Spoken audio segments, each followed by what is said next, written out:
take a bow.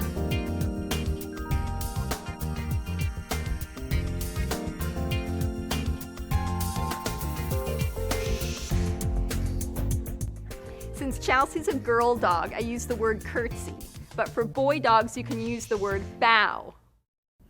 To teach a bow, we're going to start facing our dog, have a treat in your hand, hold the treat at nose height, press the treat back and down toward her back paws. As soon as her elbows touch the ground, I release the treat and back my hand away.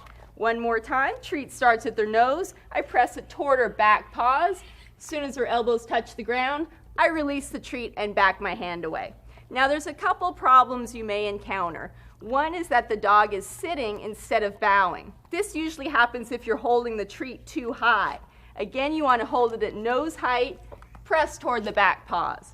Another problem you may encounter is a dog that keeps lying down instead of going into a bow.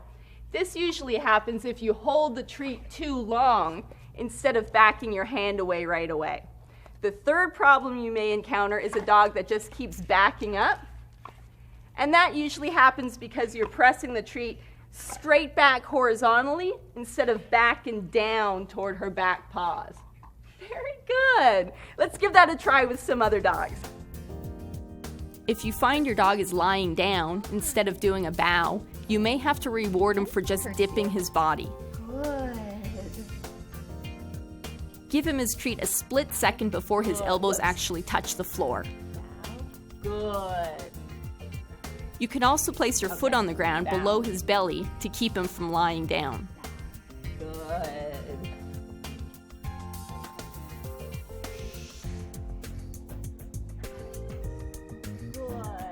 Very good. Good job.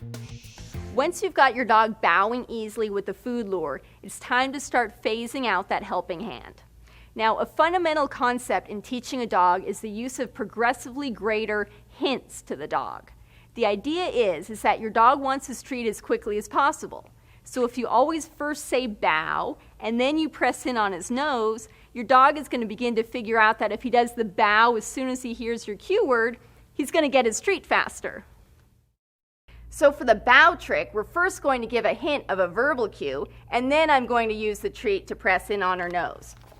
Chelsea, curtsy, and press. Very good. You don't want to leave too much time between those two things or the dog won't make the association. Over time, all I'll have to do is say curtsy, and she'll know what that means. Very good. We can then start to add the foot signal. The foot signal for this trick is tapping your toe behind your heel. Yes, you know that one.